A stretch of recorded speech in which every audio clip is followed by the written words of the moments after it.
दोस्तों नमस्कार, आप सभी का स्वागत आपके अपने YouTube channel Rahul sir study पर। जैसा कि आपने टाइटल और थंबनेल देख लिया होगा कि आज की वीडियो में हम जानेंगे सीईटी 12th लेवल। दोस्तों आप सभी को पता है कि सीईटी का नोटिफिकेशन आ चुका है और आज की वीडियो में हम जानेंगे कि इसके फॉर्म कब से भरे जाएंगे और इसका जो क्वालिफिकेशन है यानी सीईटी 12th लेवल का जो क्वालिफिकेशन है वो क्या रहने वाला है और एग्ज़ाम कब होने वाला है और सीईटी पास करने के बाद आप कौन कौन से फॉर्म फिल कर सकते हैं, यानी कि इसके अंदर कौन कौन सी भर्तियां हैं जो आने वाली है, उन सब चीज़ के बारे में हम बात करेंगे। और लास्ट में हम जानेंगे परीक्षा का पैटर्न, यानी कि आपके सिलेबस के अकॉर्डिंग मैं बताऊंगा कि पिछली भर्ती परीक्षा जब पिछला बार पेपर हुआ उसमें आपके कौन से सब्जेक्ट से कितने क्वेश्चन आए। टॉपिक वाइज मैं बात करूंगा कि पिछली भर्ती में कौन से टॉपिक से कितने क्वेश्चन आए और अब की बार भी यही रहने वाला है। तो सारे डाउट इस वीडियो में आपके दूर हो जाएंगे। और एज क्या रहने वाली है, न्यूनतम उत्तीर्णांक यानी कि आपको पास होने के लिए कितने प्रतिशत अंक लाना होगा, आरक्षित वर्ग को क्या छूट रहने वाली है, सारी चीज़ों के बारे में हम डिस्कस करने वाले हैं दोस्तों। तो ज़्यादा टाइम वेस्ट नहीं करते हैं, वीडियो की शुरुआत करते हैं। आज की वीडियो में हम जानेंगे दोस्तों सीईटी 2024, सीईटी समान पात्रता परीक्षा सीईटी 2024 12th लेवल की हम बात कर रहे हैं दोस्तों। इसका जो नोटिफिकेशन है दोस्तों ये आया है 29/8/2024 को इसका नोटिफिकेशन आया दोस्तों। इसमें सबसे पहले हम जानेंगे इसमें पद कौन कौन से रहने वाले हैं सीईटी में, यानी सीईटी 12th लेवल में पद देखिए, वनपाल, छात्रावास अधीक्षक, वनपाल छात्रावास अधीक्षक, एलडीसी यानी कि लिपिक ग्रेड सेकेंड, लिपिक ग्रेड सेकेंड और कांस्टेबल। दोस्तों सीईटी 12th लेवल का जब आप पेपर पास करोगे यानी सीईटी का आपके पास सर्टिफिकेट होगा, उसके बाद आप वनपाल का फॉर्म भर सकते हैं, छात्रावास अधीक्षक, लिपिक ग्रेड सेकेंड यानी कि एलडीसी का, और उसके बाद बात करते हैं तो कांस्टेबल का। अब हम बात करते हैं दोस्तों कि इसमें नोटिफिकेशन में आया है कि सीईटी वर्ष में कम से कम एक बार आयोजित की जाएगी, यानी सीईटी का जो एग्जाम है दोस्तों एक साल में कम से कम एक बार होगा। तो आप बोलोगे कि जो एक साल में कम से कम एक बार आयोजन होगा, और दूसरी बात यहां पर मेंशन की गई है कि सीईटी का जो स्कोर परिणाम है वो सीईटी के परिणाम से एक वर्ष के लिए मान्य है। यह सबसे इंपॉर्टेंट बात है, यानी कि सीईटी का जो स्कोर परिणाम है यानी कि सर्टिफिकेट, सीईटी के जो स्कोर परिणाम है वो परिणाम से एक वर्ष तक मान्य है, एक वर्ष तक मान्य। इसका मतलब क्या हो आप समझिए, यानी जब आप सीईटी का पेपर दोगे इसका जब परिणाम आएगा तो परिणाम से लेकर एक वर्ष तक इसकी अवधि रहने वाली। तो आपका सवाल होगा कि जब 2022 यानी कि सीईटी 2022 वालों का क्या होगा, तो उनका जो सर्टिफिकेट की जो अवधि है दोस्तों वो समाप्त हो चुकी है, क्योंकि इसमें स्पष्ट है कि सीईटी का स्कोर परिणाम है वो एक वर्ष तक मान्य है। तो सीईटी 2022 का स्कोर परिणाम है जो बिल्कुल दोस्तों समाप्त हो चुका है। अब हम बात करेंगे दोस्तों इसमें न्यूनतम अंक, इसमें न्यूनतम अंक कितने चाहिए आपको। दोस्तों न्यूनतम अंक की बात करें तो जनरल के लिए 40%, जनरल के लिए 40% है दोस्तों, और रिजर्व कैटेगरी में आपको 5% की छूट मिल जाएगी। या आप उस नोटिफिकेशन में आराम से पढ़ सकते हो। दोस्तों बात क्या हो रही है यहां पर कि न्यूनतम अंक जनरल के लिए 40% लाना है और रिजर्व कैटेगरी को दोस्तों 5% की छूट देने वाले हैं। इसके बाद हम बात करेंगे दोस्तों पात्रता एवं शैक्षणिक योग्यता, यानी इसकी जो पात्रता है, पात्रता एवं शैक्षणिक योग्यता, यानी कि इसकी योग्यता क्या रहने वाली है दोस्तों, क्योंकि जो सीईटी है 12th लेवल का, इसका मतलब 12th लेवल इसकी योग्यता रहने वाली है, यानी कि इसकी जो योग्यता है सीनियर सेकेंडरी या उसके समतुल्य, सीनियर सेकेंडरी या उसके समतुल्य। अब ध्यान से समझिए इस बात को, यहां पर बिल्कुल स्पष्ट दे रखा नोटिफिकेशन में जो शैक्षणिक योग्यता होगी या तो 12वीं पास होना चाहिए या 12वीं में अध्ययनरत होना चाहिए। या तो 12वीं पास है तो फॉर्म भर सकते हो। अब काफ़ी बच्चों का कमेंट आएगा सर जो 12वीं में अध्ययनरत है क्या वो फॉर्म भर सकता? बिल्कुल भर सकते हैं, जो 12वीं में अध्ययनरत है वो भी फॉर्म भर सकता है। अब उसके बाद में बात करते हैं दोस्तों आयु की। सबसे बड़ी बात है कि आयु क्या रहने वाली है। दोस्तों आयु की जो गणना है वो होगी दोस्तों 1 जनवरी 2025 को। ध्यान से समझिएगा, 1 जनवरी 2025 को आपकी आयु कम से कम 18 अधिकतम 40 होनी चाहिए। ध्यान से समझो बात को। आयु की गणना है 1 जनवरी 2025 को 18 से लेकर 40 के बीच होनी चाहिए और रिजर्व कैटेगरी को आपको पता है कि छूट मिलने वाली है। ये तो बात हो गई जनरल की कि आपकी आयु 18 से लेकर 40 वर्ष के बीच होनी चाहिए, रिजर्व कैटेगरी को छूट मिलेगी दोस्तों। ठीक है, अलग अलग छूट है वो आप आराम से पढ़ सकते हो।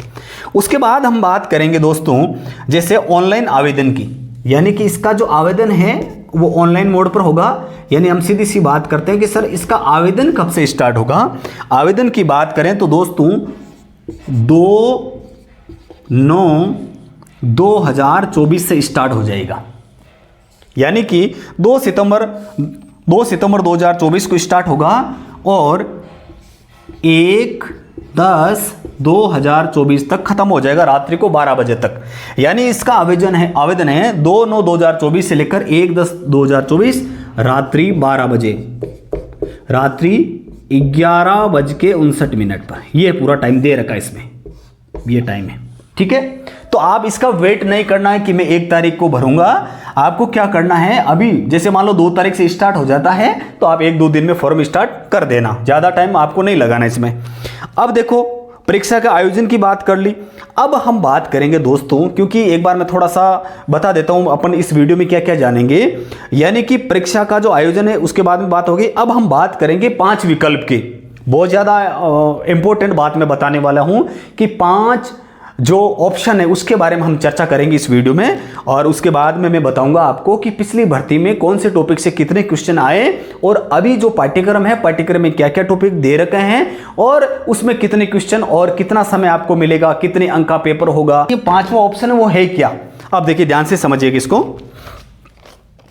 अब देखो प्रत्येक प्रश्न के 5 विकल्प होंगे, ध्यान से समझो। प्रत्येक प्रश्न के 5 विकल्प होंगे, इस बात को ध्यान से समझना। 5 विकल्प होगा, कौन कौन से होंगे, जैसे A, B, C, D और E। इस बात को ध्यान से समझो। मान लीजिए आपका पहला क्वेश्चन है, ठीक है।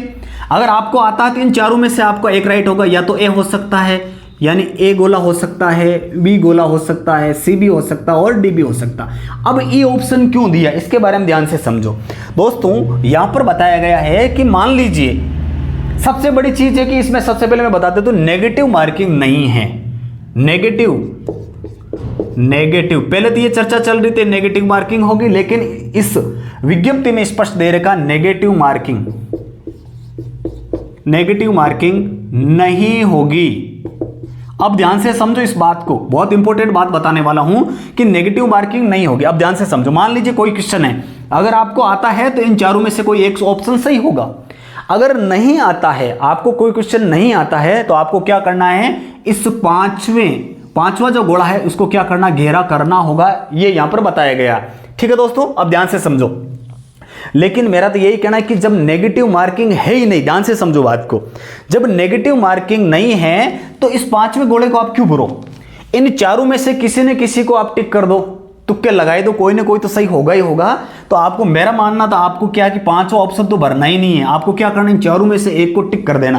भाई पहले तो आप ये देखो कि जितने सवाल आपको आ रहे हैं वो सारे के सारे सवाल आपने कर दिए। उसके बाद देखो कि आपको कौन कौन से नहीं आ रहा है, क्योंकि इसमें अनिवार्य है सारे के सारे क्वेश्चन अटेंड करने, ये भी अनिवार्य है।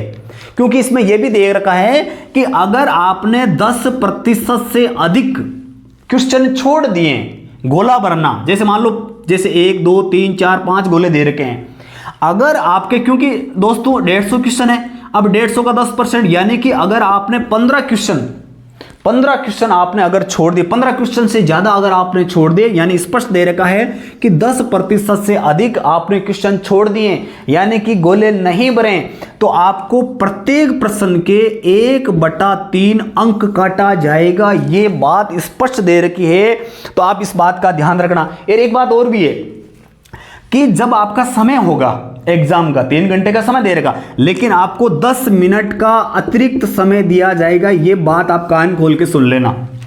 यानी कि मैं सबसे पहले इस बात को थोड़ा ध्यान से समझोगे। जैसे मान लो कोई सवाल है 1 2 3 4, इन चारों में से कोई एक ऑप्शन राइट होगा, बात सही है।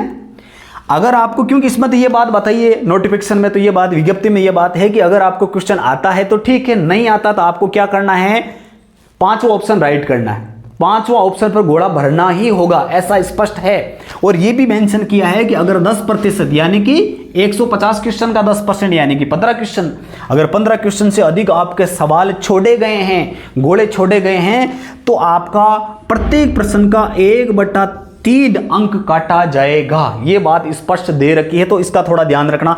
मेरा तो यही मानना है कि जितने सवाल आ रहे हैं वो कर लो, माइनस मार्किंग है नहीं। आपको ये ऑप्शन नहीं भरना, लास्ट वाला ऑप्शन नहीं भरना है, इन चारों में से कोई ना कोई तो भरना। तो कम से कम आपके तुक्के 4-5 सवाल सही हो तो भी अच्छी बात है। अब आपको मैंने ये भी बता दिया कि 150 क्वेश्चन है, 3 घंटे का आपको समय मिलने वाला है। कितना समय मिलने वाला दोस्तों, 3 घंटे का समय मिलने वाला। जब आपको 3 घंटे का समय मिलेगा, ठीक है, उसके बाद जो 5वां ऑप्शन है, 5वें ऑप्शन के लिए आपको अतिरिक्त टाइम दिया है 10 मिनट का। तो आप 5वां ऑप्शन क्यों भरो आप, क्योंकि नेगेटिव मार्किंग तो है नहीं। तो आप क्या करोगे, चारों ऑप्शन में से कोई एक ऑप्शन भर लेना। और इसके बाद दोस्तों, इससे जो अगला वीडियो होने वाला है, उस वीडियो में हम जानेंगे परीक्षा का पैटर्न क्या रहने वाला है। यानी कि परीक्षा का पैटर्न, यानी कि कौन कौन से टॉपिक आपके रहने वाले हैं और उन टॉपिक से कितने कितने सवाल पिछली भर्ती में पूछे गए थे, टोटल कितने क्वेश्चन होंगे, कितने अंक का पेपर रहने वाला है, सारी चीज़ों के बारे में हम डिस्कस करेंगे। तो वीडियो के लिए लाइक कर दीजिएगा और हमारे चैनल को सब्सक्राइब करो। सभी को राम राम, सभी को नमस्कार।